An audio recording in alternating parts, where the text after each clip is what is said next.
Michael and I are part of a farm-to-table presentation at a local winery. I'll start off the evening with sliced heirloom tomatoes, but I have to go pick those up in a little while. So I made a chicken terrine, wrapped it in prosciutto. It's got apricots and pecans in it. And I made an onion marmalade to complement it.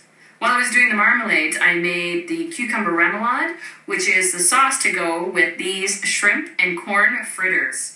Can you tell by the smile in my face that I love these? So I start by sauteing a little diced onion. Like the onion marmalade, I'm sweating out the onion. I just need to soften it for a couple minutes. And I've got fresh local corn.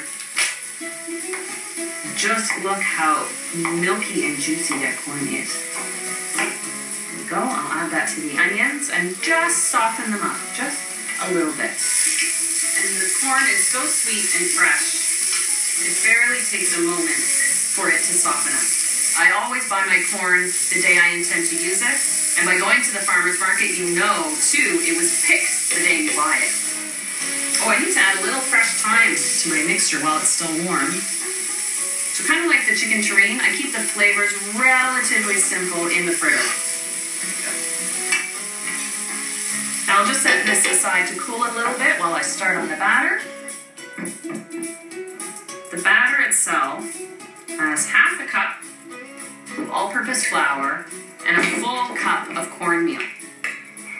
The cornmeal makes for such a crunchy exterior when you fry it, but it plumps up and absorbs what is quite a wet batter, so it's soft and tender inside.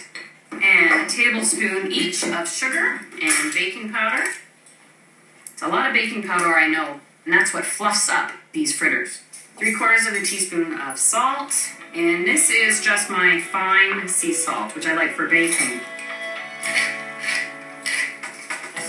Just stir this to blend, and I'll measure 3/4 cup of milk, and add to that 1 egg. Give that a quick stir. It is kind of wet and sloppy, but as that baking powder goes to work, it'll sort of tighten up a little bit. So now, this is sufficiently cool. I'll add in corn and onions. See, it's thickening up already, and that baking powder is going to work. And the last ingredient, cooked baby shrimp. You can use larger cooked shrimp chopped up if you wish. And there we go. Now, I've got my oil for frying heating right now. Always leave lots of room. If you're deep frying in a pot, never fill the pot with oil past halfway. Fry between 350, no higher than 375 is recommended. And you should fry with a thermometer so you can keep an eye on it. And it's frying time. The great thing about these fritters is I can fry them now, cool them down, and then when I get to the winery, pop them in a 300-degree oven, 10-12 minutes.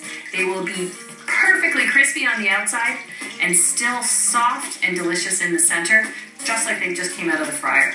I like to use canola oil. You can heat it up to 350, 375, and it won't let off smoke. I've got a tray ready with paper towel.